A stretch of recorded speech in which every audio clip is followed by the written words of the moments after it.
গত পর্বে আমরা সামথিং ইজ কিলিং দ্য চিলড্রেনের প্রথম ভলিউম নিয়ে আলোচনা করেছিলাম। আজ এ পর্বে আমরা এই সিরিজের দ্বিতীয় ভলিউম শুরু করছি। আপনি যদি প্রথম ভলিউমটি না দেখে থাকেন তাহলে অনুরোধ রইল আগে সেই ভিডিওটি দেখে আসুন, না হলে এই গল্পে কি হচ্ছে কেন হচ্ছে আপনি কিছুই বুঝতে পারবেন না।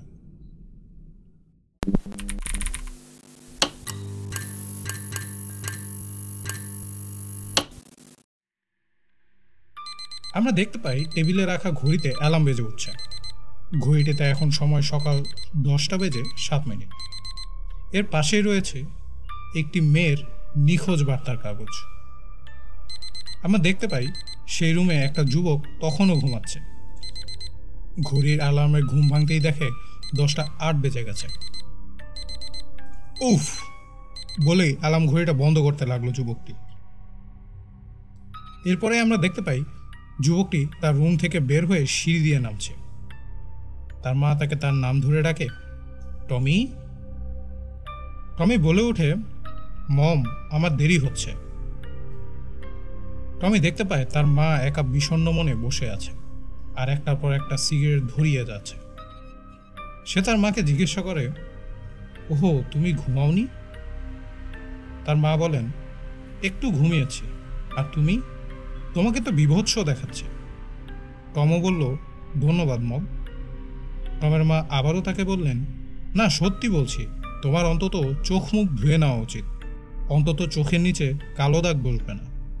টমও বাহিরের দরজার দিকে যেতে যেতে বলল, আমি ওটা রেস্টুরেন্টে সেরে নিতে পারবো। তার মা তাকে জিজ্ঞাসা করলেন, আদৌ কি তুমি সেটা করবে? টমও বলল, হ্যাঁ। টম যখন বেরি হবে তখন তার মা বলে উঠলেন, কয়েকটা কাগজ নিয়ে যাও পার্কিং লটের গাড়িগুলোর জন্য। টম তার মার দিকে তাকিয়ে বলল, মম, আমি তোমাকে এই ব্যাপারে বলেছি। তারা আমাকে এটা করতে নিষেধ করেছে আর বলেছে এটা করলে কাস্টমাররা বিরক্ত হয়। টমের মা বললেন, তারা কি তোমাকে চাকরি থেকে বের করে দিবে যদি তুমি এটা আবার করো? টম বলল, না, মানে আমি ওখানকার ম্যানেজার আর আমার মালিকও এই ব্যাপারে অনেক সহানুভূতিশীল। তার মাও বললেন, তাহলে সেগুলো গাড়িতে রেখে দিও, এটা আমার ভালো লাগবে। তিনি আরও বললেন, যেন কেউ এই ভয়ঙ্কর ছোট শহরে কিছু একটা করছে। টম তখন তার মাকে জিজ্ঞাসা করল, তুমি কি কিছু শুনেছ শেরিফের কাছ থেকে, বাবার কাছ থেকে? টমের মা বিষণ্ণ মনে বলতে থাকেন, না, কেউ আমাকে কিছুই বলছে না। আমার মনে হয় মেয়েটা মারা গেছে, কিন্তু কেউ আমাকে বলবে না। অন্যরা মারা গেলে সে কেন বেঁচে থাকবে? টম তার মার কাছে গিয়ে তাকে সান্ত্বনা দিতে দিতে বলে, মা, তুমি এমনটা ভাবতে পারো না, আমরা ওকে খুঁজে বের করবই। মাও সম্মতি দিলেন। তারপর বললেন, তুমি এটা বিশ্বাস করো না, কিন্তু তুমি জানো কি বলতে হবে, আর তাতে কিছু আসে যায় না। তিনি টমকে কাজে যেতে বললেন, কাজে যাও আর মাথা থেকে এগুলো একটু ঝেড়ে ফেলো। টম যখন দরজার কাছে তখনও তিনি তাকে মনে করিয়ে দিলেন সেই কাগজগুলোর কথা। আর হ্যাঁ, ভুলে যেও না। কয়েকটা কাগজ হাতে নিয়ে টম বলল, না না, ভুলবো না। এরপর আমরা টমকে তার বাড়ির বাইরে দেখতে পাই। সে কাগজগুলোর দিকে তাকিয়ে এক দীর্ঘ নিঃশ্বাস ফেলে। যখনই সে তার গাড়ির কাছে পৌঁছায় সে তখনই এক অদ্ভুত শব্দ শুনতে পায়। পিছনে ঘুরে বলে, হ্যালো। আমরা দেখতে পাই সে বীভৎস দেখতে বড় মনস্টারটি ঠিক টমের সামনেই দাঁড়িয়ে আছে, কিন্তু টম তাকে দেখতে পাচ্ছে না। গাড়ির কাছেও সেই মনস্টারটির কোনো প্রতিচ্ছবি পড়ছে না। টম সেখানে দাঁড়িয়ে ভাবে শব্দটি হয়তো জঙ্গল থেকে আসছে। কেউ কি আছেন সেখানে?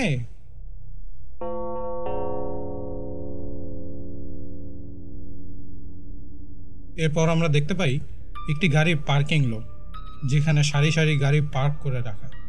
আর প্রতিটি গাড়িতে লক্ষ্য করলেই দেখতে পাবেন একটি করে নিখোঁজ বার্তার কাগজগুলো, যা আমার ধারণা এগুলো হয়তো টমই এখানে রেখে গিয়েছে।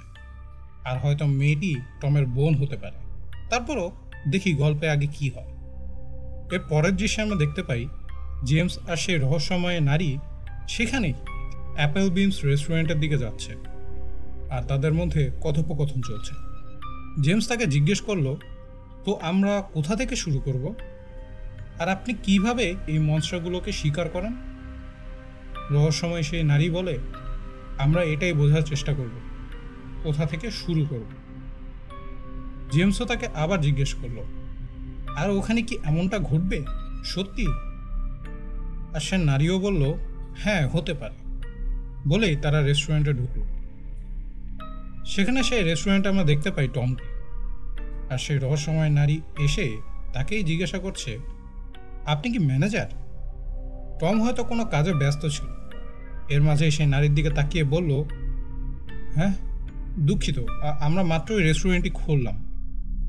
সেই নারী তাকে জিজ্ঞাসা করলো, এখানে কি লোকজন আসে? টম হতভম্ব হয়ে বলল, মানে? সেই নারীটা আবার বলল, মানে এই জায়গাটা, আপনি কি এখানে লোকজন ঢুকতে দেন, নাকি এটা সাধারণত বেশ ফাঁকাই থাকে? টম ভাবতে ভাবতে বলল, দুঃখিত, আমি আপনার প্রশ্নটিই বুঝতে পারছি না। নারীটি একটি বুথ দেখিয়ে টমকে বলল, যদি আমি বলি যে ওই বুথটা আমার বুথ আর আমি সেখানে আমার জিনিসপত্র রেখে যাব, তাহলে কি কোনো সমস্যা হবে? আচ্ছা, আপনার কি দুপুরের খাবার তাড়া আছে যার জন্য আমাকে চিন্তিত হতে হবে? টম সেই নারীকে বলে, না আমার নেই, তবে আমাদের একটা নিয়ম আছে। সেই নারীও তাকে আবার জিজ্ঞাসা করে, হ্যাঁ নিয়মটা কি সত্যি আমার জানা দরকার, নাকি এটা কোনো বানানো নিয়ম যা চাইলেই আপনি উপেক্ষা করতে পারেন? টম কিছু বলতেই যাবে এমন সময় সেই নারী বলে উঠে, প্রতিদিন $50 দিব আপনাকে, আর আমি আমার জিনিসপত্র অর্ডার করব আর টিপসও দিব। ডিল? মাত্র কয়েকদিনের জন্য হবে।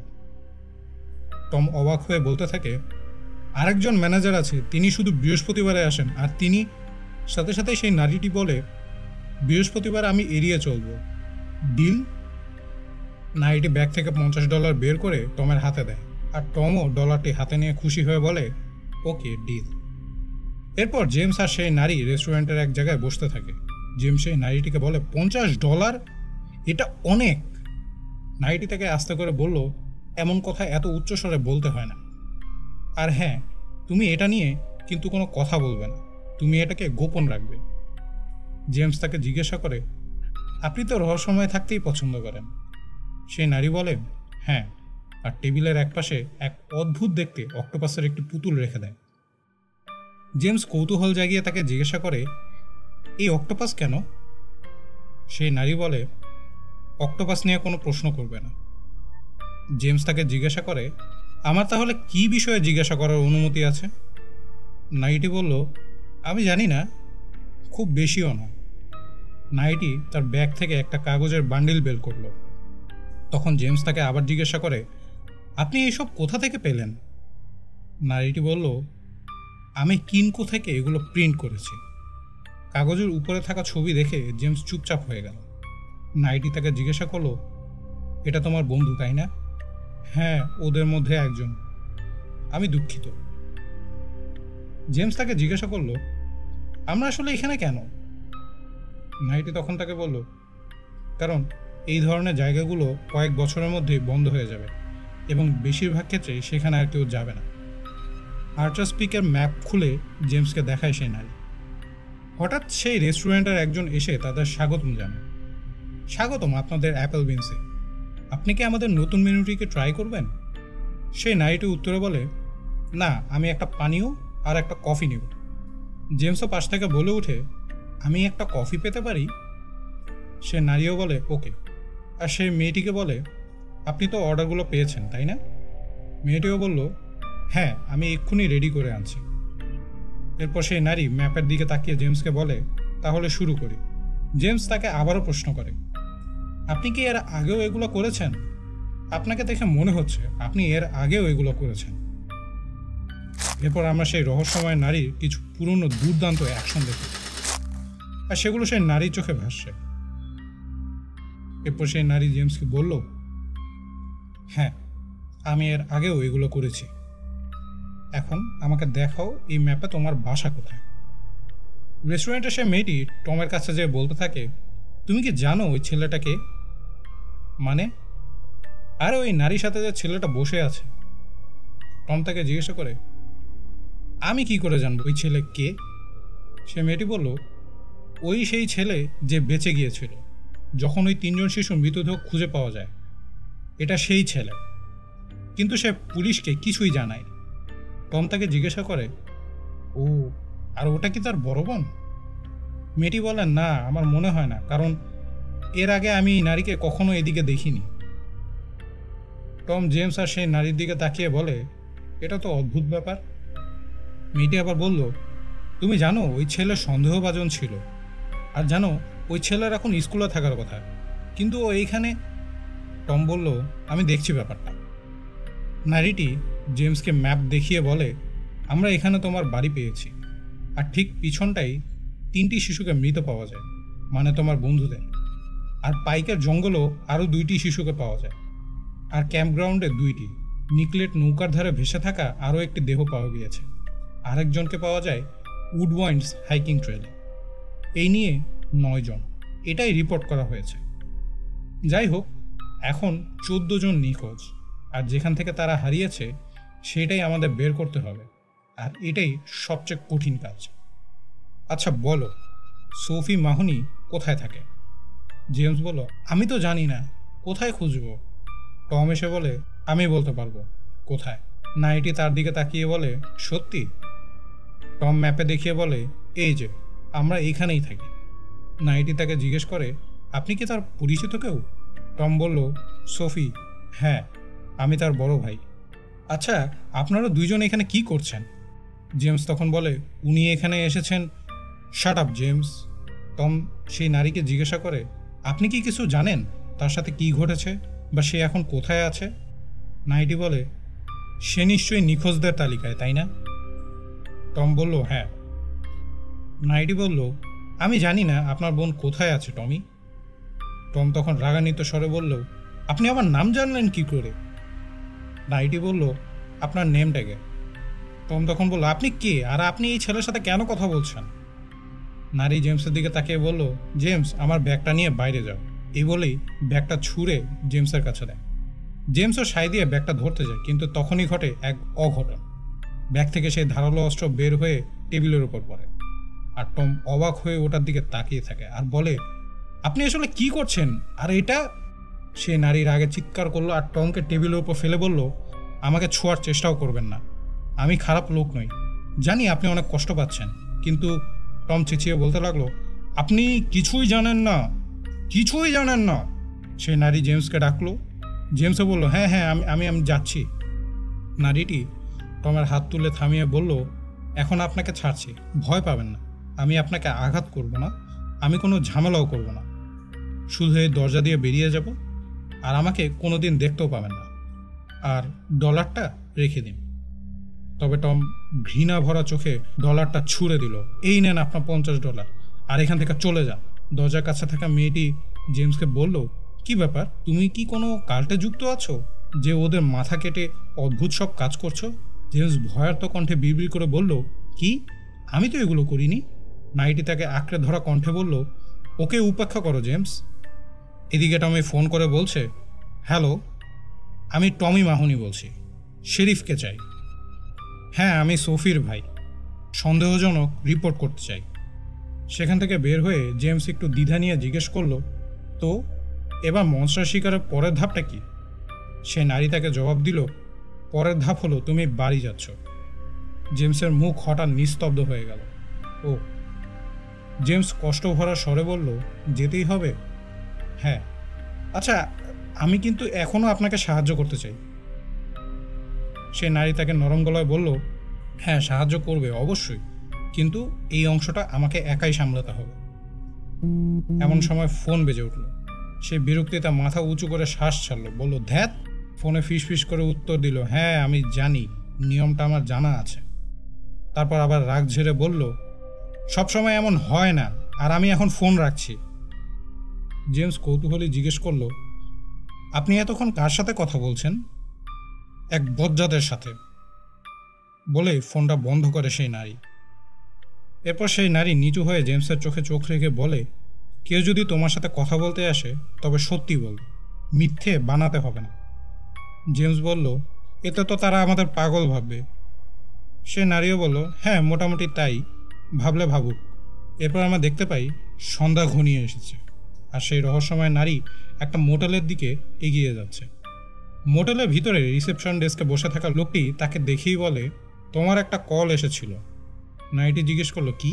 লোকটি বলল, হ্যাঁ, একটা কল এসেছিল। নারীটি বলল, খুব খারাপ হলো যে মিস করলাম। সেই লোকটিও বলল, এই শোনো, আমি এখানে কোনো ঝামেলা চাই না। নারীটিও যেতে যেতে বলল, আমিও না। কয়েক মুহূর্ত পর সে একটা রুমে ঢুকে ব্যাগ নামিয়ে রেখে ব্যাগের ভেতর থেকে বের করে সেই অদ্ভুত অক্টোপাসের পুতুলটি। সেই নারী ওটার দিকে ফিরেই বলতে থাকে, তুমি মানচিত্রটা দেখেছ, এটা ক্লাস E7, আর এখনও বাচ্চারা নিখোঁজ। মানে ওদের কোথাও লুকিয়ে রেখে খাওয়ার জন্য জমানো হচ্ছে, হয়তো সেই লেকের পাশে কোনো গুহায়। আমার জানতে হবে ওটা আসলে কেমন হতে পারে। তার আগে আমি খুঁজতে যাব না, কয়েকদিন সময় লাগবে বুঝতে। তাই আমিও চাই তুমিও এই সময়ের মধ্যে ব্যাপারটা নিয়ে ভাবো। বুঝতে পেরেছ? অক্টোপাস থেকে উত্তর এলো, হ্যাঁ। এরপর আমরা দেখতে পাই সেদিন রাতে ঠিক সেই মোটেলে পুলিশের একটি গাড়ি এসে দাঁড়ায়। রিসেপশনে থাকা লোকটি পুলিশকে বলছে, আমি ওকে এখান থেকে বের করে দিতে চাই। পুলিশও বলল, হ্যাঁ বেন, আমি দেখছি ব্যাপারটা। লোকটি অর্থাৎ বেম আরও বলল, ওখান থেকে উদ্ভট আওয়াজ আসছে, তুমি তোমার অফিসে যেতে পারো বেন। এই বলে সেই রুমের দিকে যেতে থাকে পুলিশটি। এখানে আমরা বুঝতে পারি টম পুলিশদের কল করার পর থেকেই তারা হয়তো সেই রহস্যময় নারীকে খোঁজ করছে, আর মোটেলের লোকটি হয়তো পুলিশের কথাই হয়তো তাকে বলছিল, আর রাতে লোকটি নিজেই পুলিশকে নারীর ব্যাপারে জানিয়ে দেয়। এরপর আমরা দেখতে পারি এই অন্ধকারে উজ্জ্বল আলো ভেসে আসছে দরজার নিচ থেকে, আর অক্টোপাসের মতো ছায়া জাতীয় কিছু নড়ছে। শেরিফ নিজের চোখ বুলিয়ে দরজায় নক করে বলে, পুলিশ, দরজাটি খুলুন। আমি জানি না আপনি ওখানে কি করছেন ম্যাম, কিন্তু আমি এখানে কোনো মজার কাজ চাই না। তারপর সেই নারী দরজার কাছে গিয়ে দরজাটি খুলে দিয়ে পুলিশকে বলে, এখানে কোনো মজার কাজ হচ্ছে না অফিসার। আমরা দেখতে পাই সেই নারীর পিছনে এক অদ্ভুত দেখতে অবয়ব ভেসে আছে, যার থেকে উজ্জ্বল আলো বের হচ্ছে, যে আলো আমরা দরজার নিচ থেকে দেখেছিলাম। যেন মনে হচ্ছে সেই অক্টোপাসের থেকে অবয়বটি বের হয়েছে। আর সে পুলিশের দিকে তাকিয়ে নারীটি বলে, এখন সমস্যাটা কি বলে মনে হচ্ছে? আর এখানে শেষ হচ্ছে সামথিং ইজ কিলিং দ্য চিলড্রেনের দ্বিতীয় ভলিউম। এরপর সেই নারীর সাথে ঠিক কি হলো আমরা এর পরবর্তী পর্বে জানব। তবে এইটুকু বোঝা যাচ্ছে শেষের দিকে অদ্ভুত দেখতে অবয়বটা হয়তো সে পুলিশও দেখেছে, কেননা পুলিশও দরজার নিচে থাকা আলো দেখতে পেয়েছিল। যদি পুলিশটি আলো দেখতে না পেতেন তাহলে তিনি হয়তো শুধু সেই নারীর সাথেই কথা বলতেন। যাই হোক, এটা আমার এক ধারণা একটা। আসলে কি ঘটেছে তা পরবর্তী পর্বে আমরা জানতে পারবো। আশা করি এই উপস্থাপনাটিও আপনাদের ভালো লেগেছে। খুব শীঘ্রই ফিরছি নতুন পর্ব নিয়ে। সে পর্যন্ত সাথেই থাকুন। ধন্যবাদ।